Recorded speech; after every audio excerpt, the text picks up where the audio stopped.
They gave him life. They gave him love. They gave him everything they had, but in the end, it still wasn't enough. For years, they prayed he would change. That the son they had once cradled in their arms would find his way back. That the lies, the stealing, the violence, would all be just a phase. But what if the monster isn't hiding in the shadows, but sitting at the dinner table, looking you in the eye? This isn't just another story of family conflict. It's a chilling tale of greed, rage, and an unthinkable betrayal. A devoted mother, a hardworking father, brutally taken by the very person they spent their lives trying to save. But what's even more disturbing? What happened next? Because after the blood was spilled, after the horror unfolded behind closed doors, their killer didn't run. He didn't hide. Instead, he picked up their phones, logged into their accounts, and wrote a message so twisted, so unnerving, that when friends and family saw it, they had no idea they were staring at the words of a murderer. How does a son go from asking for an allowance to taking everything, their money, their dignity, their lives?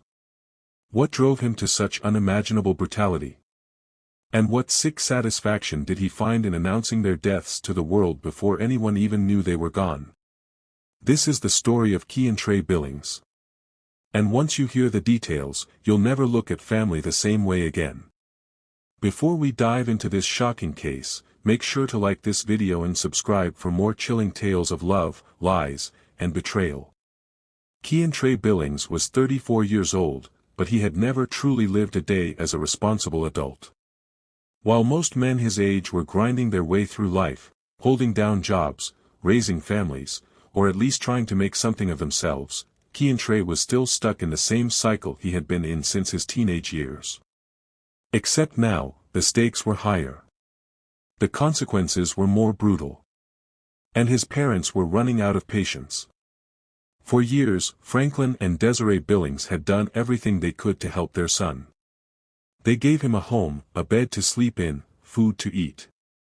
They paid his bills, bailed him out of trouble, and covered for him when family and neighbors whispered about his failures.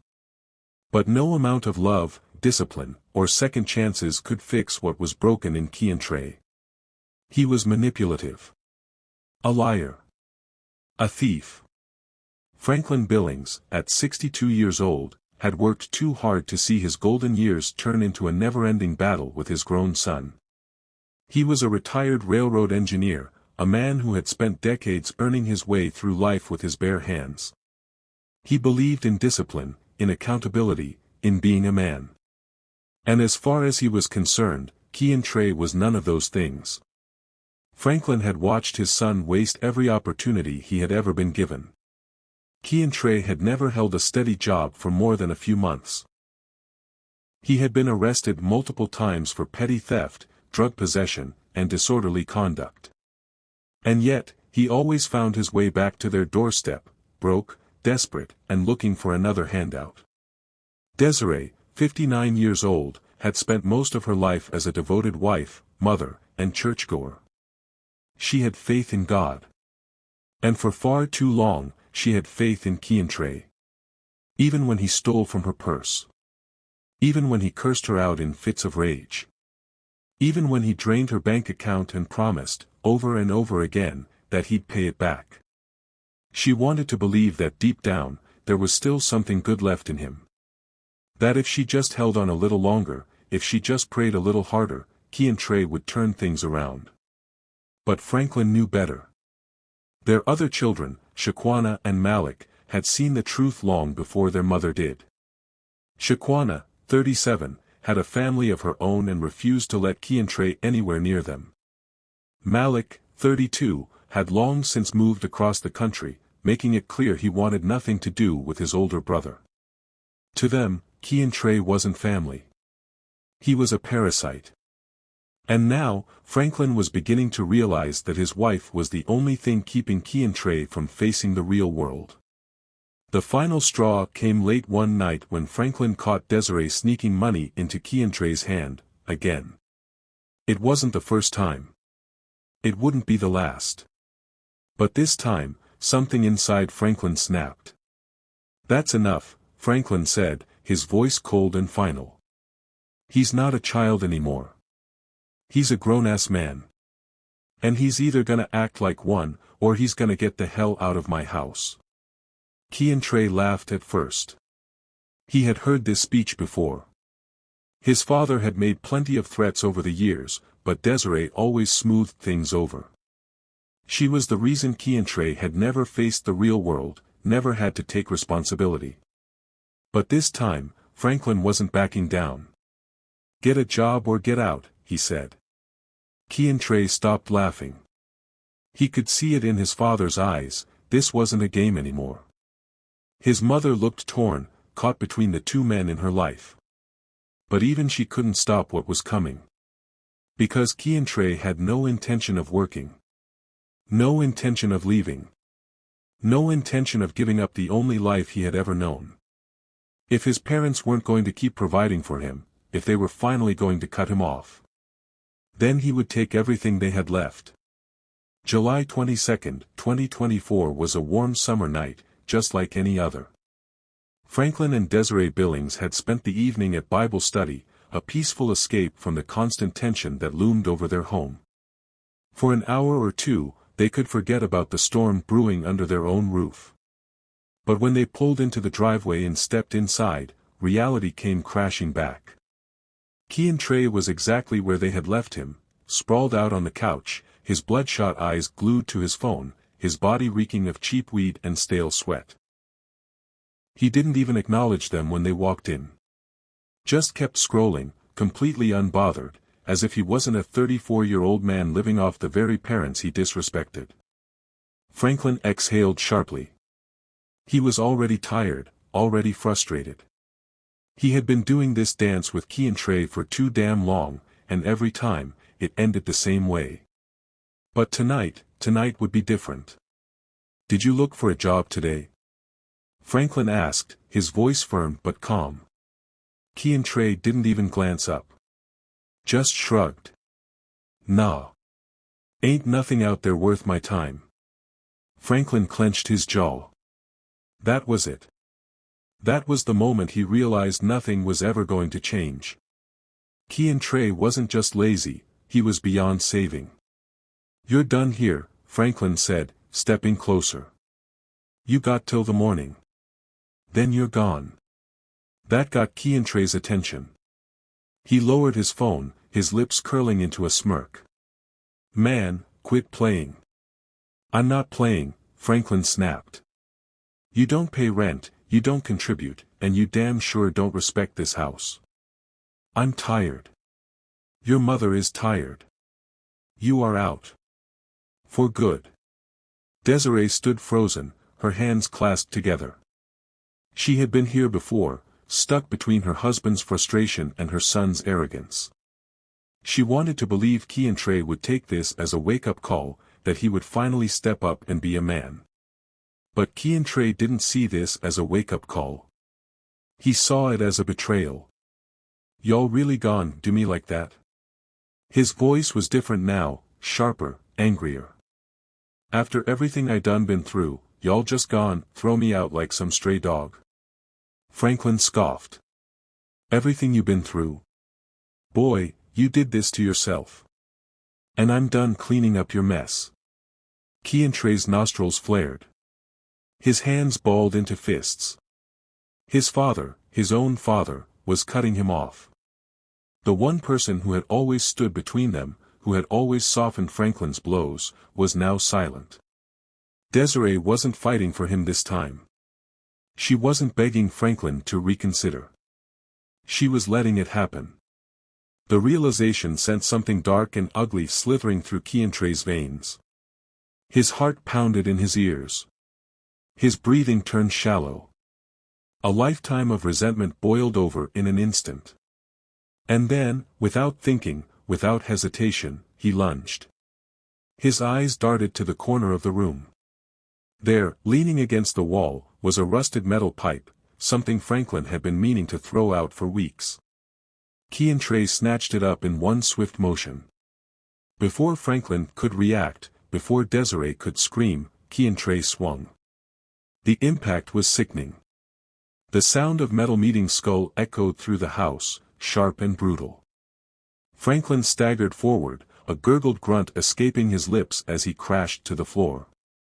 His body twitched violently, his hands reaching up toward the back of his head, where blood was already pooling. Desiree's scream shattered the silence. She stumbled backward, hands trembling, her eyes wide with horror. Keontray. What did you do? He turned to her, his chest rising and falling in ragged breaths. His mother. The woman who had defended him, who had believed in him even when no one else did. And yet, in that moment, she was just another person trying to take something from him. She turned to run. But she wasn't fast enough. Keontray swung the pipe again, catching her in the ribs. A wet, cracking sound filled the air as she crumpled to the floor, gasping for breath. "Mama, Mama, please," she wheezed, one hand clutching her side, the other reaching out as if she could still save him. As if she could still stop this. But Keontray didn't stop. He brought the pipe down again, against her arms, against her face, against her body, until her cries faded, until her movements ceased. By the time he was done, the living room was unrecognizable. Blood splattered the walls, soaked into the carpet. His parents, his own flesh and blood, lay motionless at his feet. Keontray took a step back, his chest heaving. His hands were slick with their blood. His mind raced, his thoughts a blur. This wasn't supposed to happen. But there was no taking it back now. The house was silent now. No more arguing, no more demands, no more threats. Just the heavy, suffocating stillness of what had just happened. Keontray stood there for a moment, his chest rising and falling, his hands trembling slightly as he stared down at the bodies of the two people who had given him life. His father, Franklin, the man who had spent years trying to toughen him up, trying to make him into a man, was now lying face down in a pool of his own blood. His mother, Desiree, who had always tried to shield him from the worst of his father's anger, was crumpled beside him, her once kind face unrecognizable under the bruises and gore. Keontray exhaled slowly. And then, something shifted. The initial shock, the adrenaline, the fear, it all melted away, replaced by something colder. Something darker. They were gone. And there was nothing he could do to change that. So why not make the most of it? Keontray wiped his bloodied hands on his jeans and got to work. He bent down and rifled through Franklin's pockets first, pulling out his wallet, flipping through the bills inside. A few $100s, not bad. He snatched it up without hesitation. Then, Desiree.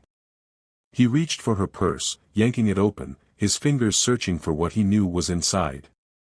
Credit cards. Cash. The iPhone she never let out of her sight.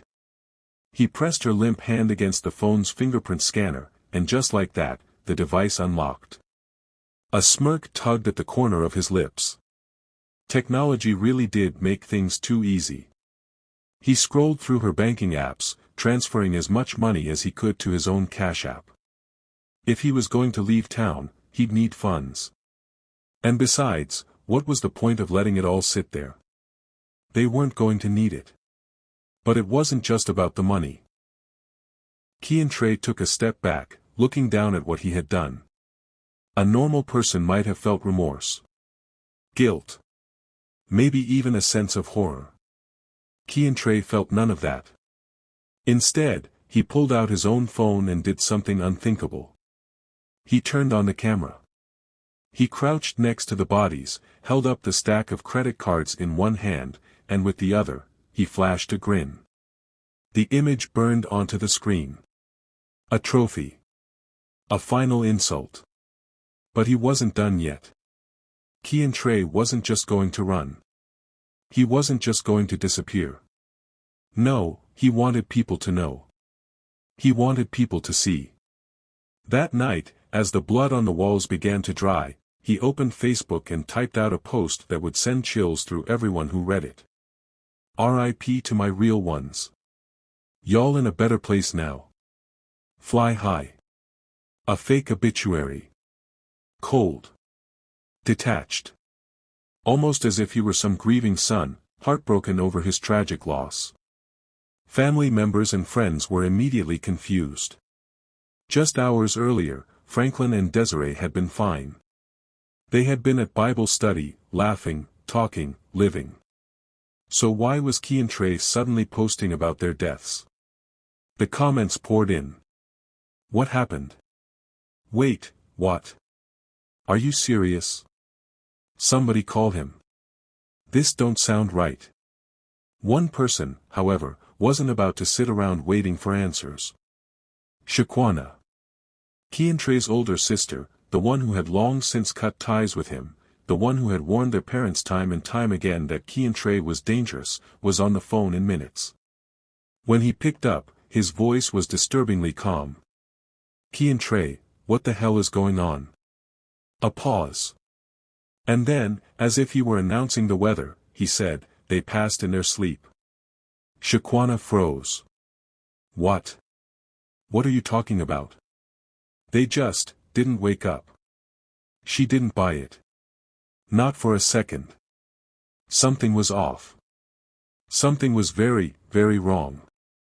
And she was about to find out just how deep that wrongness went. Sunday morning came, and for the first time in years, Franklin and Desiree Billings were absent from church. That alone was enough to raise alarm. They were the kind of people who showed up every Sunday, rain or shine, front row seats, Bibles in hand. So when the congregation gathered and their familiar faces were nowhere to be seen, whispers began to spread. Something wasn't right. One of their closest friends, Sister Geraldine, decided to check on them. She had called Desiree's phone multiple times, each call ringing unanswered. That wasn't like her. Desiree always picked up. If she didn't, she called right back. But this time, silence. So Geraldine drove to the Billings home, expecting maybe car trouble, maybe an illness, something simple. What she found instead was a nightmare. The front door was slightly ajar. That was the first red flag. Franklin was a man who locked up religiously, never leaving so much as a window unlatched. Cautiously, Geraldine stepped inside. The smell hit her first. The thick, metallic stench of blood. It clung to the air, heavy and suffocating. Then, her eyes landed on the scene in the living room, and she let out a scream so loud that neighbors came running. The walls were splattered in deep red. The furniture was overturned, signs of a struggle everywhere. And in the middle of it all, their bodies, lifeless, broken, unrecognizable. Geraldine stumbled backward, her breath coming in short gasps as she fumbled for her phone to call 911. Within minutes, sirens wailed in the distance, getting closer and closer. When the police arrived, even the most seasoned officers found themselves momentarily frozen at the sheer brutality of what they were looking at. The murder weapon, a metal pipe, was still on the floor, caked in dried blood. The bodies had been left exactly as they had fallen, no attempt to clean up, no sign of remorse. Just death, raw and unapologetic. But the most chilling detail wasn't the bodies or the blood. It was what Keontray had done after the killings. On the kitchen counter sat a takeout receipt, time-stamped after Franklin and Desiree had been murdered. Keontray had used his father's credit card to order food. He had sat in that very house, feet away from his parents' corpses, eating takeout like it was just another night. Detectives didn't need to look far to know exactly who they were after. Keontray had made no effort to hide his tracks. He had posted about their deaths on Facebook. He had transferred money from his mother's account. He had used stolen credit cards. And where did all that money go? Straight to a luxury hotel. When officers pulled up to the Grand Marquis Hotel, they expected to find a man in hiding, a fugitive on the run. What they found instead was something far more disturbing. Keontray was lounging by the pool, stretched out on a recliner, a margarita in one hand, his phone in the other. His shirt was unbuttoned, sunglasses perched on his face, as if he didn't have a single worry in the world. He was laughing. Flirting with a woman in a red bikini, talking like he had all the time in the world. But time had just run out. The moment he spotted the officers approaching, his expression barely changed. He didn't run. He didn't panic. He simply sat up, took one last sip of his drink, and smirked. "Damn," he said, shaking his head. "Y'all quick." There was no remorse.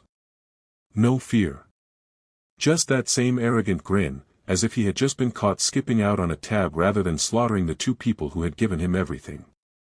But the vacation was over. And the handcuffs were waiting. Sitting across from detectives in the dimly lit interrogation room, Keontray Billings looked anything but nervous. He slouched in his chair, arms draped lazily over the armrests, a smirk tugging at the corner of his lips. This wasn't a man burdened by guilt. This wasn't someone who had just brutally murdered his own parents. No, Keontray looked relaxed. Almost amused. The detectives wasted no time. They laid out the evidence, the Facebook post, the stolen money, the blood-soaked crime scene. But Keontray didn't flinch. If anything, he looked proud. "You killed them," one detective said bluntly, leaning forward. "Tell me why." Keontray chuckled, shaking his head like it was some kind of joke. "Man, I freed myself," he said, stretching his arms like a man who had just shrugged off a heavy burden. "Y'all don't get it. They've been holding me back my whole life. Always telling me what to do, how to live. I'm 34, bruh. 34. Time to move on, don't you think?" The detective stared at him in disbelief. "So you think the solution was to bludgeon them to death?" Keontray shrugged. "They had it coming.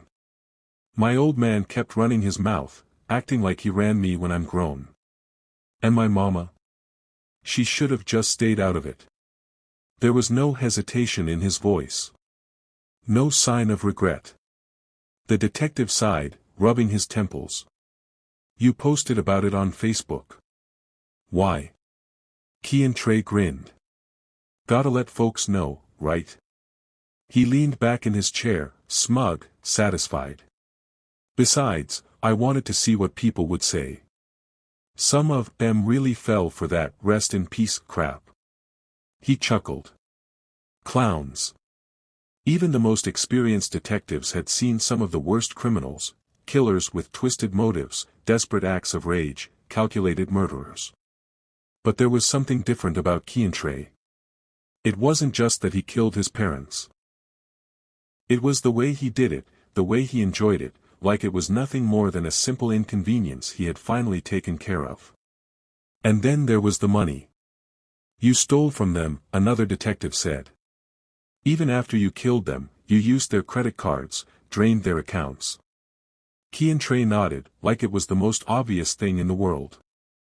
"Had to get my new life started, man." He smirked. "I was gonna be living good."